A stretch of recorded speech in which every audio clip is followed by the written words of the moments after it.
There is discrimination in this world, and slavery and slaughter and starvation. Governments repress their people. Millions are trapped in poverty, while the nation grows rich and wealth is lavished on armaments everywhere. These are differing evils, but they are the common works of man. They reflect the imperfection of human justice, the inadequacy of human compassion, our lack of sensibility towards the suffering of our fellows.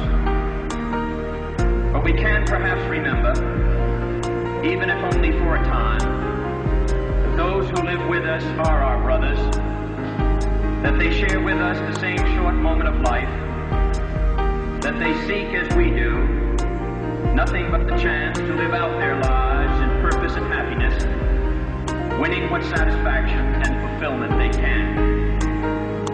Surely this bond of common faith, this bond of common goal, can begin to teach us something. Surely we can learn, at least, to look at those around us as fellow men. And surely we can begin to work a little harder to bind up the wounds among us and to become in our own hearts brothers and countrymen once again. Some believe there is nothing one man or one woman can do against the enormous array of the world's ills. Yet many of the world's great movements of thought and action have flowed from the work of a single man. A young monk began the Protestant Reformation. A young general extended an empire from Macedonia to the borders of the earth. A young woman reclaimed the territory of France. And it was a young Italian explorer who discovered the New World. And the 32-year-old Thomas Jefferson who reclaimed that all men are created equal. These men move the world, and so can we all.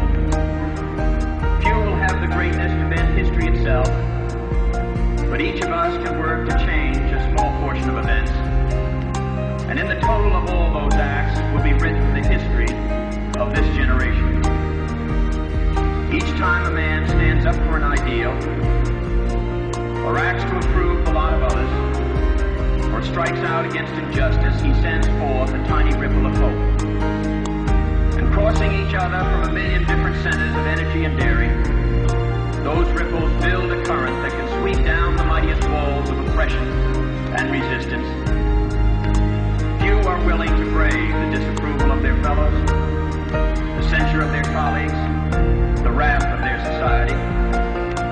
Moral courage is a rarer commodity than bravery in battle or great intelligence. Yet it is the one essential, vital quality for those who seek to change a world that yields most painfully to change. And I believe that in this generation, those with the courage to enter the moral conflict will find themselves with companions in every corner of the globe. Our future may lie beyond our vision, but it is not completely beyond our control. My brother need not be idealized or enlarged in death beyond what he was in life. To be remembered simply as a good and decent man who saw wrong and tried to right it, saw suffering and tried to heal it, saw war and tried to stop it. Those of us who loved him and who take him to his rest today, pray that what he was to us, what he wished for others, will someday come to pass for all the world.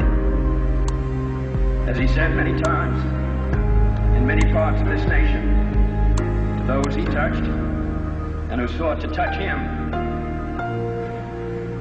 some men see things as they are and say, why? I dream things that never were and say, why not?